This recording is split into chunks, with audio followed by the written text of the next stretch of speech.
ఫలితాల ఆధారితంగా ఏదైతే మేము చెప్పుకోవచ్చామో అదే జరిగింది. సో మొత్తం 16 వార్డులు ఉంటాయి. ఇప్పటివరకు ఇంకొకటి వార్డు డిక్లేర్ కావాల్సింది, అది కూడా ఆల్మోస్ట్ కాంగ్రెస్ ఖాతాలో పడే అవకాశం ఉంది. సో ఇక్కడ 18 వార్డులు ఉన్నాయి, 16 వార్డులు ఉన్నాయి. 16 వార్డులో 9 magic figure. So 9 magic figure ఏ పార్టీ కూడా రాలేదు. యాజ్ నౌ కాంగ్రెస్ పార్టీకి 6 స్థానాల్లో గెలుపొందింది. ఇటు బీఆర్ఎస్ పార్టీ 6 స్థానాల్లో, తర్వాత ఎంఐఎం 1 స్థానం, బీజేపీ 1 స్థానంలో. సో దీనికి సంబంధించిన రిజల్ట్ మరి కాసేపట్లో నా ఒక్క వార్డు కనుక వస్తే ఇక్కడ హంగ్ ఏం జరగబోతోంది, మరి ఎవరైనా ఎంఐఎం ఇండిపెండెంట్ అభ్యర్థులు డెఫినెట్గా అధికార కాంగ్రెస్ పార్టీ వైపు వెళ్ళే అవకాశం ఉంది. అంటే 6+2 8. ఆ ఒక్క 4వ వార్డులో కనుక అసలు కాంగ్రెస్ పార్టీ లీడ్లో ఉంది కాబట్టి ఆ 4వ వార్డు కాంగ్రెస్ పార్టీ కైవసం చేసుకుంటే సో ఈ ఇండిపెండెంట్ అభ్యర్థులు అండ్ ఎంఐఎంతో కలిపి ఇక్కడ కాంగ్రెస్ పార్టీ పీఠాన్ని కైవసం చేసుకునే అవకాశం కూడా ఉంది. సో మొత్తంగా కోహిర్ మున్సిపాలిటీ గురించి మనం మాట్లాడుకున్నాం. సో మరొక బ్రేకింగ్ అంతా ఉంది. బ్రేకింగ్ సంబంధించి ఆ బ్రేకింగ్ కూడా చూద్దాం. సో 10 గంటల వరకు మున్సిపల్ ట్రెండ్స్కి సంబంధించి మున్సిపల్ ఎన్నికల్లో కాంగ్రెస్ దూకుడు కనబడుతోంది. సో 130కి పైగా వార్డుల్లో హస్తం ఇప్పటికే విజయం సాధించింది. 60 వార్డులో బీఆర్ఎస్ పార్టీ, 15 వార్డులో బీజేపీ గెలుపొందింది. 10 చోట్ల ఇండిపెండెంట్ కూడా ఇప్పటికే గెలుపొందడం జరిగింది. ఇప్పటికే 5 కార్పొరేషన్లకు సంబంధించి ఆధిక్యం కాంగ్రెస్ పార్టీ కనబడుతుంటే 2 బీజేపీ ముందంజలో కనబడుతోంది. సో కాంగ్రెస్ పార్టీ ఇప్పటివరకు 10 గంటలు పూర్తయ్యేసరికల్లా కాంగ్రెస్ పార్టీ 130కి పైగా వార్డులో కాంగ్రెస్ గెలిస్తే 60 వార్డులో బీఆర్ఎస్, 15 వార్డులో బీజేపీ గెలుపొందింది. సో 10 చోట్ల ఇండిపెండెంట్ కూడా విజయం సాధించారు.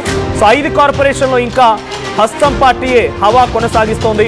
కేవలం 2 మాత్రమే బీజేపీ కొంత కొనసాగుతోంది. సో యాజ్ యూ సెడ్ ఇప్పటివరకు మొత్తంగా 3 మున్సిపాలిటీలకు సంబంధించి రిజల్ట్స్ వచ్చాయి. ఒకటి నల్గొండలో నందికొండ మున్సిపాలిటీకి సంబంధించి కాంగ్రెస్ కైవసం చేసుకుంటే, సంగారెడ్డి జిల్లాలోని గడ్డపోతారానికి సంబంధించినటువంటి మున్సిపాలిటీలో అటు బీఆర్ఎస్ పార్టీ జెండా ఎగరవేసింది. ఈ 2 మున్సిపాలిటీ కన్ఫర్మ్ అయిపోయి మరి కాసేపట్లోనే కోహిర్ మున్సిపాలిటీ, మెదక్ ఉమ్మడి మెదక్ జిల్లాకు సంబంధించిన కోహిర్ మున్సిపాలిటీ రిజల్ట్ కూడా రాబోతోంది. అక్కడ మొత్తంగా 16 వార్డులు ఉంటాయి. 16 వార్డులో 9 వార్డుల్లో ఎవరైతే గెలుపొందుతారో వాళ్ళు మ్యాజిక్ ఫిగర్ని చేరుకొని సీట్ని దక్కించుకునే అవకాశం ఉంది. చైర్మన్ పీఠాన్ని దక్కించుకుంటారు. కానీ ఇప్పటివరకు కాంగ్రెస్ గెలుపొందింది 6 వార్డుల్లో, బీఆర్ఎస్ గెలుపొందింది 5 వార్డుల్లో. బీజేపీ ఇక్కడ ఏం ఖాతా తెరవలేదు, బీజేపీ ఎక్కడ కనిపించట్లేదు ఇక్కడ. కానీ హస్తం పార్టీ ఎక్కువగా గెలిచింది. బీఆర్ఎస్ పార్టీకి సంబంధించి బీజేపీ ఒకటి ఉంది, బీజేపీ కూడా ఒకటి గెలిచింది ఇక్కడ. సో బీజేపీ 9వ వార్డులో గెలిచింది కోహిర్ మున్సిపాలిటీలో. సో ముద్దడి సుగుణ 9వ వార్డులో గెలుపొందారు. సో బీజేపీ 1, ఇండిపెండెంట్ 1, ఎంఐఎం 1, అటు స్వతంత్ర బీఆర్ఎస్ అభ్యర్థులు 5, కాంగ్రెస్ 1. సో దానికి సంబంధించినటువంటి కోహిర్ మున్సిపాలిటీ కూడా ఇప్పుడు కాంగ్రెస్ ఖాతాలకు వేయాల్సిందే. సో మొత్తం 116 మున్సిపాలిటీలో ఇప్పటికే 2 మున్సిపాలిటీలు కాంగ్రెస్ కైవసం చేసుకుంది. నల్గొండ జిల్లా నందికొండ మున్సిపాలిటీ, నల్గొండ జిల్లా నందికొండ మున్సిపాలిటీ, ఆ తర్వాత మెదక్ జిల్లా కోహిర్ మున్సిపాలిటీ 2 కూడా కాంగ్రెస్ కైవసం చేసుకుంటే, ఆ తర్వాత బీఆర్ఎస్ పార్టీ కూడా మెదక్ జిల్లాలోని గడ్డపోతారంని కైవసం చేసుకుంది. So 2 Congress, 1 BRS. 130 వార్డుల్లో కాంగ్రెస్ ఆధిక్యం కనబరుస్తుంటే 60 వార్డుల్లో బీఆర్ఎస్, 15 వార్డుల్లో బీజేపీ. సో అలాంటి రిజల్ట్స్ మొదలయ్యాయి. మున్సిపాలిటీ చైర్మన్ ఎవరైనా డిసైడ్ అవుతోంది.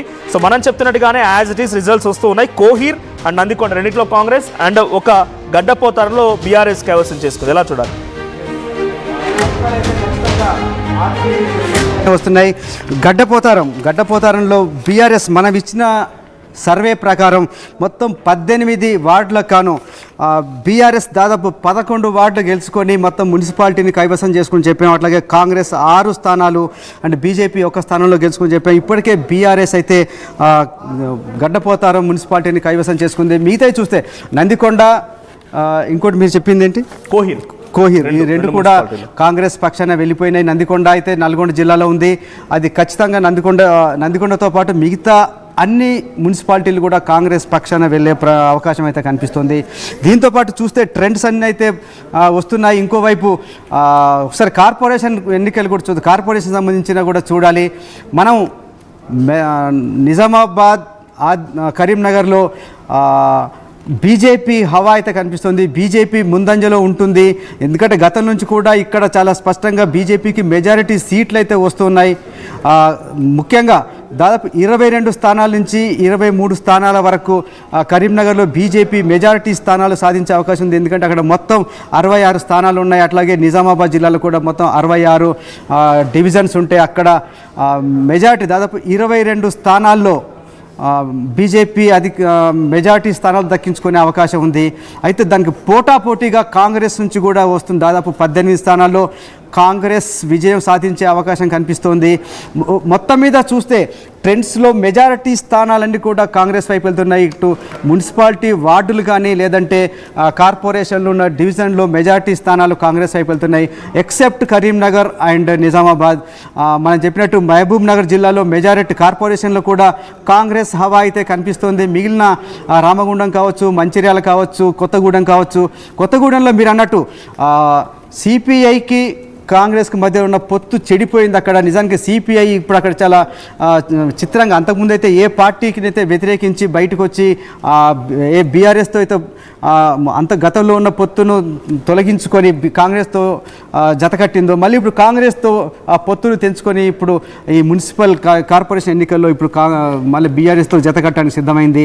అయినా కూడా చాలా ఇంట్రెస్టింగ్గా అక్కడ కొత్తగూడెంలో కాంగ్రెస్ పైచేయి సాధించే అవకాశం కనిపిస్తుంది. ఎందుకంటే మనకు ఖమ్మం జిల్లాలో 3 మంత్రులు ఉండటమే కాదు, మొత్తం మీద దాదాపు క్లీన్ స్వీప్ చేసింది. ఒక్క స్థానం తప్ప మిగతా అన్ని స్థానాలు కూడా కాంగ్రెస్ ఖాతాలో ఉన్న పరిస్థితి కనిపిస్తుంది. కాబట్టి సిపిఐతో పొత్తు లేకపోయినా, సిపిఐ బీఆర్ఎస్తో పొత్తు పెట్టుకున్నా కూడా కొత్తగూడెం మున్సిపల్ కార్పొరేషన్